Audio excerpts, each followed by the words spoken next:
মাওলা, আমি তো গুনাহ করেছি, তোমার দরবারের আসামি। মাওলা, তুমি যদি মাফ করে দাও, আমাকে প্রশ্ন করার কেউ নাই, আমাকে জিজ্ঞেস করারও কেউ নাই, আমাকে আটকানোর কেউ নেই। বান্দা যখন অনুতপ্ত মন নিয়ে বারবার বলতে থাকে, রব্বে করিমের রহমত তাকাইতে থাকে, তাকাতে তাকাইতে এক সময় রব্বে করিম বলে, বান্দারে, তোর বলার ধরনটা পছন্দ হয়েছে, তোর ডাকার ধরনটা পছন্দ হয়েছে, তোর চোখের পানি পছন্দ হয়েছে, তোর বলাটা পছন্দ হয়েছে।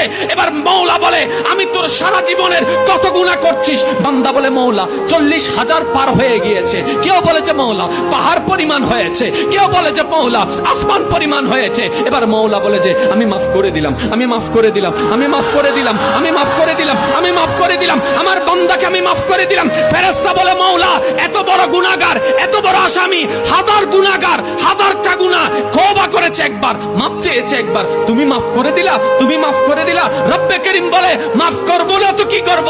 বান্দাটা কার দেখতে হবে না, বান্দাটা কার দেখতে হবে না, সে রহমানের কাছে মাফ চেয়ে যদি মাফ না পাই, তাহলে তো বিশ্বের কাছে মাথা নত হয়ে যাবে।